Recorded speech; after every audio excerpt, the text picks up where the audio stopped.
So nothing else was done as far as them talking to Miss Johnny about No. acceptance of responsibility? The only thing Miss Johnny said, they called and asked her for her updated address, and that was it. Okay. This hearing unfolds like a slow-motion train wreck. You can see every mistake coming, but she still refuses to stop. The defendant sits there with an attitude that screams denial, acting like responsibility is some strange concept she can't comprehend. What's unbelievable is that she's just moments away from throwing away her own plea deal, as if accountability burns her pride. Some people really treat court like a game show, except the prize isn't money. It's more time behind bars. You can feel the judge's patience fading with every excuse she throws out. It's honestly shocking how many people dig themselves into deeper trouble simply because they can't admit fault. Most plea deals exist to help, not trap, yet she keeps treating this chance like a challenge. It just makes you wonder, why do some people fight the truth so hard when it's the only thing that can save them? So was there another one and then this was an updated one? No, because I thought this she was Like talking this says about. this is an update. So is there an old PSI? This is the old PSI that's in there. There isn't an updated one. She said the only update is this cover page. Reflected on the cover page. Right. So I don't know what that means. The only change reflected is the cover page. They didn't do it updated. Because I spoke with Miss Johnny and she said this is the same one from the last PSI. The old one is in here. Here's both of them.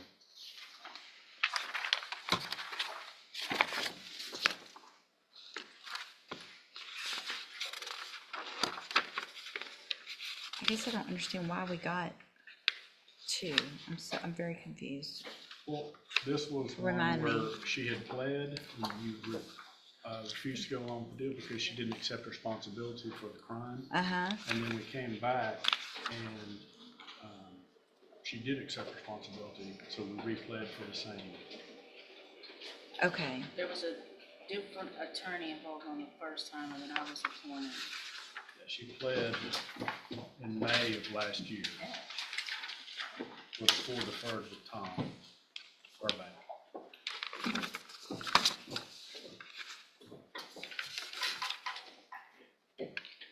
So nothing else was done as far as them talking to Miss Johnny about No. acceptance of responsibility? The They only didn't. thing Miss Johnny said, they called and asked her for her updated address, and that was it. Okay. So, Miss Johnny, I'm going to ask you again, and I know we probably went through this before. First of all, you're Kirsten Johnny? And Miss Johnny, I want to make sure, because in that previously you said you didn't do it, you were forced to do it because of your financial, you were forced to plea because of your financial situation, and that it wasn't fair. And so tell me what your position is now. I never really said I didn't do it. I said it was an accident. Okay, I still feel the same way a little bit. all right. I'm not gonna say I do feel the same way. Now I understand, but you're not disagreeing that you didn't. I said it was an accident. Somebody grabbing you by your foot. That's like somebody accidentally hit you in the back of your head. You're gonna have something that's normal. Well, right, because you were not complying with what they told you to do to get out of the car, correct? I was pulled over because I was in a high. I stay in the area. I was pulled over because. Hang on. Don't talk yourself out of this again. Because if you want to talk yourself out of it, we'll put it on the trial docket and we'll get it done in a few weeks and let a jury decide. I'm trying, look at me. I'm actually trying to help you right now. Okay?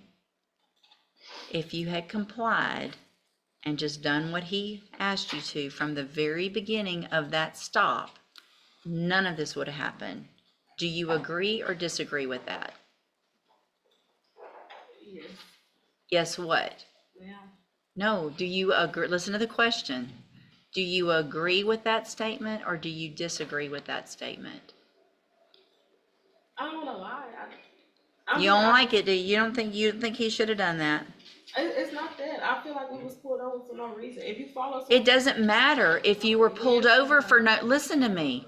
This is why we're hearing stuff all over in the news. It doesn't matter what you think. If a cop pulls you over, then you take the ticket for not wearing your seatbelt. This is all over not wearing your seatbelt. And here you are in felony court and you're still not taking responsibility for the fact that he said, hey, ma'am, do this. And you said, I don't think you should have pulled me over, so I'm going to do whatever I want to do. And I'm going to lodge my foot against the door, and I'm not going to get out. I'm going to make you drag me out of my car, and then I'm going to kick you because you shouldn't have pulled me over in the first place. When all you had to do was get your ticket, go to JP court, and try to fight it there legally. But here you are in felony court for a second-degree felony instead. Let's be real. This entire situation screams pure denial. I can't stand watching someone twist every excuse possible instead of just saying, yes, I messed up. It's wild how allergic some people are to accountability, as if admitting fault would shatter their ego. Once you start blaming everyone and everything but yourself, you've already lost the battle. Sure, the system isn't flawless, but it's not built to babysit adults who refuse to grow up. What gets me the most is how she keeps talking like she can outsmart reality itself. It's like arguing with gravity. You can fight it all you want, but you're still going down. Some people become addicted to victimhood because it's easier than change. And if she had just owned her truth from the start, she'd be living her life right now instead of sitting in front of the same judge again. This isn't bad luck, it's bad choices. Repeated until the lesson hits too late. So do you want to try to tell that story to a jury, or do you want to accept some responsibility today? I don't feel like going to trial. You don't feel like going to trial. Well, there's two parts to that question. Do you feel like accepting responsibility? Yes, ma'am. Do you think it would be a better idea next time you're pulled over to comply and just do what they ask you to? Yes. And Your Honor, just for the record, Miss Johnny did review the video with me in my office, so she is aware of what all transpired. She saw it. I mean, do you have any reason to believe she shouldn't be pleading to this from what you saw? I do not. So, I mean, you even saw how you acted.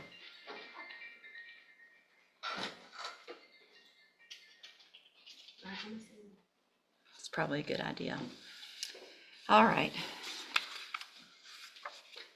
I'm going to find that you previously entered your plea of guilty freely and voluntarily. I'm going to find sufficient evidence to find you guilty. I'm going to follow the agreement that you made with the district attorney.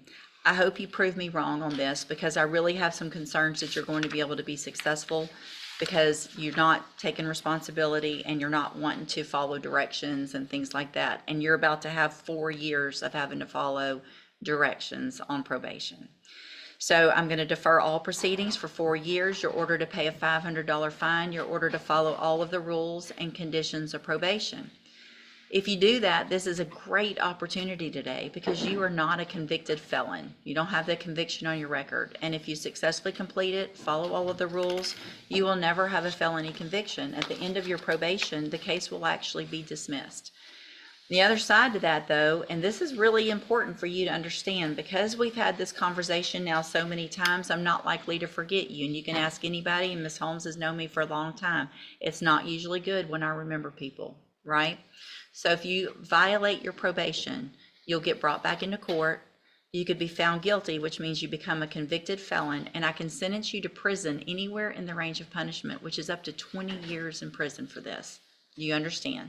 Yes, ma'am. All right, I'm handing you the trial court certification that shows this was an agreement that I followed, so you've waived your right to appeal. You need to have a seat here in the courtroom. Probation will go over your paperwork as soon as they're ready. Okay, and you said that I'm not considered a conviction felon, but I was told that even though you say that, it's still gonna be on my record. So the arrest is on your record. The arrest will always be on your record. But so if you're asked a question on a, filling out an application for a job or something, if it says, have you been convicted of a felony? The answer is no. But if it says, have you ever been charged with a felony, or are you on probation for a felony? You are going to have to say yes to that. But the conviction part is still better than nothing, not having that conviction, right? Yes. Okay, have a seat in the courtroom. Watch for probation to call you up. But I'll admit, I respect that she finally took ownership of her actions, but it shouldn't take hitting rock bottom to wake up. It's crazy how people make simple problems so complicated just because they can't handle being told they're wrong. Accountability has become one of the rarest traits in today's world. It's like people fear that admitting mistakes somehow erases their worth, when in reality, it's the first step to rebuilding it. The justice system gives out second chances more often than it should, yet society keeps wasting them. Too many treat probation like a casual suggestion instead of a serious opportunity. But probation doesn't lie. It reflects exactly who's ready to change and who's going to fall again. I genuinely hope she proves she's done running from her own reflection, because this might be her final warning. Pride destroys what humility could easily repair, and that's the hardest truth to accept.